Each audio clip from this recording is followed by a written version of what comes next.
Mr. Cohen, several times in your testimony, you state the bad things that you did for Mr. Trump. And at some point, you apparently changed your course of action. There's a recurring refrain in your testimony that says, "And yet, I continued to work for him." But at some point, you changed. What was the breaking point at which you decided to start telling the truth? There are several factors. Helsinki, Charlottesville, watching the daily destruction of our civility to one another, putting up silly things like this. Oh, that's silly. Really unbecoming of Congress. It's that sort of behavior that I'm responsible for. I'm responsible for your silliness because I did the same thing that you're doing now for 10 years. I protected Mr. Trump for 10 years. And the fact that you pull up a news article that has no value to it, and you want to use that as the premise for discrediting me, that I'm not the person that people called at 3 o'clock in the morning, would make you inaccurate. In actuality, it would make you a liar, which puts you into the same position that I am in. And I can only warn people, the more people that follow Mr. Trump, as I did blindly, are going to suffer the same consequences that I'm suffering. What warning would you give young people who are tempted, as you were? Would you encourage them not to wait 10 years to see the light? What advice would you give young people, in particular young lawyers, so they do not abuse their bar license as you did? Look at what's happened to me. I had a wonderful life. I have a beautiful wife. I have 2 amazing children.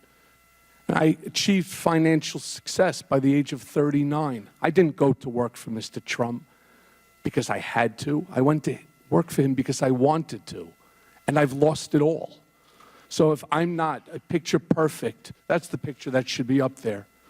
If I'm not a picture perfect example of what not to do, that's the example that I'm trying to set for my children. You make mistakes in life, and I've owned them, and I've taken responsibility for them. And I'm paying a huge price, as is my family. So if that in and of itself isn't enough to dissuade somebody from acting in the callous manner that I did, I'm not sure that that person has any chance, very much like I'm in right now. A recurring theme in your testimony is concern for your family's safety.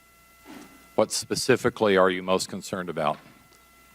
Well, the president, unlike my Cohen for Trump that has 1,000 followers, he's got over 60 million people. And when Mr. Trump turned around early in the campaign and said, I can shoot somebody on 5th Avenue and get away with it, I want to be very clear.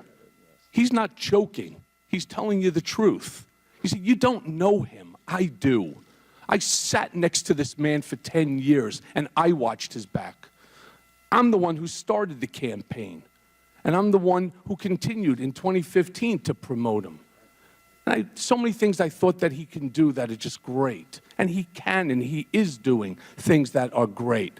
But this destruction of our civility to one another is just, it's out of control. And when he goes on Twitter and he starts bringing in my in-laws, my parents, my wife, what does he think is going to happen? He's sending out the same message that he can do whatever he wants. This is his country. He's becoming an autocrat. And hopefully something bad will happen to me or my children or my wife so that I will not be here and testify. That's what his hope was. It was to intimidate me. And again, I thanked everybody who joined and said that this is just not right. Have you ever seen Mr. Trump personally threaten people with physical harm? No. He would use others. He would hire other people to do that? I'm not so sure that he had to hire them. They were already working there. Everybody's job at the Trump Organization is to protect Mr. Trump. Every day, most of us knew we were coming in and we were going to lie for him on something. And that became the norm. And that's exactly what's happening right now in this country. And it's exactly what's happening here in government, sir. Thank you, Mr. Chairman. My time has expired.